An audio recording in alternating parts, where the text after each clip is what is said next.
Chers abonnés et chers visiteurs, bonjour. Salut à tous les fans de Kinshasa Trailer TV. Saviez-vous que 85% d'entre vous regardent nos vidéos sans s'abonner? Si vous aimez nos contenus, un simple clic sur le bouton s'abonner aidera notre chaîne à se développer et ainsi nous pourrons vous fournir des trailers et contenus de qualité plus lucratifs. Alors, n'hésitez plus et abonnez-vous dès maintenant. Merci. Tulsa King, une nouvelle série arrive, sans Stallone, mais avec un énorme acteur. Taylor Sheridan, le créateur de Tulsa King avec Sylvester Stallone, va faire un spin-off de la série avec un autre acteur très connu. Taylor Sheridan est inarrêtable. Alors qu'il continue d'ériger l'empire Yellowstone avec deux autres spin-offs en développement, The Madison avec Michelle Pfeiffer et Matthew Fox, ainsi que 1944 avec Brandon Sklenar, le scénariste et réalisateur prévoit d'étendre une autre de ses créations, Tulsa King. Diffusée depuis 2022, elle est portée par Sylvester Stallone, qui a opéré à l'occasion son premier vrai virage vers le petit écran en plus de trouver un regain de popularité auprès du public. Il y incarne un rôle taillé sur mesure pour son mythe, celui du « général » Dwight Manfredi, un mafieux gentleman qui reconstruit un empire dans l'Oklahoma après avoir passé 25 ans en prison et avoir été trahi par sa « famille » de la mafia new-yorkaise. L'acteur, également producteur exécutif aux côtés de Taylor Sheridan, s'apprête à faire son retour dans une saison 3, qui est actuellement en tournage. Toutefois, si Tulsa King est un autre vaisseau à la gloire de Stallone, autour duquel tout et tout le mode gravite, l'héliocentrisme de l'univers touche à sa fin puisque celui-ci va s'étendre, et pas qu'avec une possible 4e saison. Selon Variety, un spin-off de Tulsa King est en développement pour la plateforme Paramount Plus sous le titre Nola King. Cette nouvelle série se situera à la Nouvelle-Orléans, et sera chapeautée par Dave Erickson. Celui-ci a déjà collaboré avec Sheridan, sur sa série Mayor of Kingstown ainsi que Yellowstone, en plus d'avoir créé Fear the Walking Dead, le spin-off de The Walking Dead, et d'avoir écrit plusieurs épisodes de Sons of Anarchy. Variety a également précisé que son personnage pourrait être introduit dans la saison 3 de Tulsa King, ce qui donnera peut-être l'occasion à Stallone de donner la réplique à Jackson pour la première fois de sa carrière. Quant à Jackson, il ajoutera une autre série à son très long CV après Secret Invasion pour Disney+, Les Derniers Jours de Ptolemy Gray pour Apple TV+, et Fight Night, The $1 Million Est pour Peacock. Jusqu'ici, Stallone s'est montré très investi dans la promotion de la série, qui avait semblé être le dernier bastion de l'acteur qui est progressivement dépossédé de ses rôles iconiques. La saga Rocky tourne désormais autour d'Adonis Creed, Michael B. Jordan, tandis que Rambo va faire peau neuve dans un prequel se déroulant pendant la fameuse guerre du Vietnam qui n'était pas la sienne. Quant à la saison 3 de Tulsa King, qui introduira notamment de nouveaux personnages campés par Robert Patrick et Bo Knapp, elle n'a pas encore annoncé de date de sortie, mais on peut s'attendre à une diffusion à la fin de l'année si le tournage et la post-production se déroulent sans encombre. En revanche, on ne sait pas encore si Stallone aura un rôle quelconque à jouer dans le spin-off, aussi bien devant que derrière la caméra. Nola King est encore à un stade peu avancé de son développement, mais le projet a déjà trouvé sa tête d'affiche, Samuel L. Jackson, qui officiera également en tant que producteur exécutif aux côtés de Sheridan. Tulsa King saison 2, critique du culte « gênant » de Sylvester. En 2022, le lancement de Tulsa King a été un joli succès, à tel point que la Paramount a renouvelé la série avant même que la première saison ait terminé sa diffusion. Mais la série créée par Taylor Sheridan, Yellowstone, et portée par Sylvester Stallone a connu quelques soucis durant la production de la saison 2 avec le départ du showrunner Terrence Winter et son retour un an plus tard en tant que scénariste. Et déjà qu'on trouvait la première saison assez bâclée, ce hiatus en coulisses se ressent d'autant plus durant la seconde qui s'éparpille dans tous les sens.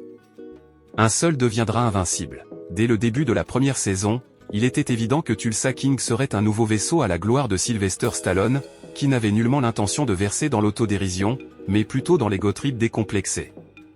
Trop décomplexé, même. La saison 2 continue ainsi de bien brosser son personnage dans le sens du poil, tel un palefrenier intimidé par son étalon, italien.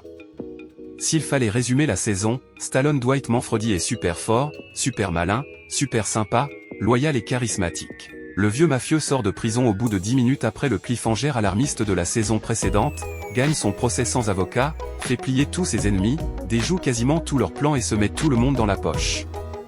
Et si ce n'est pas assez clair, ou ridicule, comme ça, un personnage balance dans les premières minutes du premier épisode qu'ils forment tous une famille dont le chef est bien évidemment Dwight, qui, cerise sur l'ego, se fait surnommer « le général ». Surtout que la série continue d'embrasser la vision, dépassée, du monde et de la société de son « anti-héros ».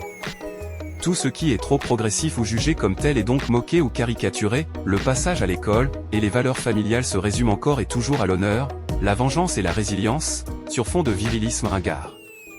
Mais si quelqu'un essaie de quitter ce navire à la dérive, au hasard Body, Martin Starr, qui a été embarqué de force dans la première saison, alors c'est lui le traître. Toutes les femmes de sa vie. Quant aux autres personnages, ils n'existent que pour tourner en rond autour de leur grand Manitou, chanter ses louanges et le déculpabiliser au moindre début de remise en question de sa part.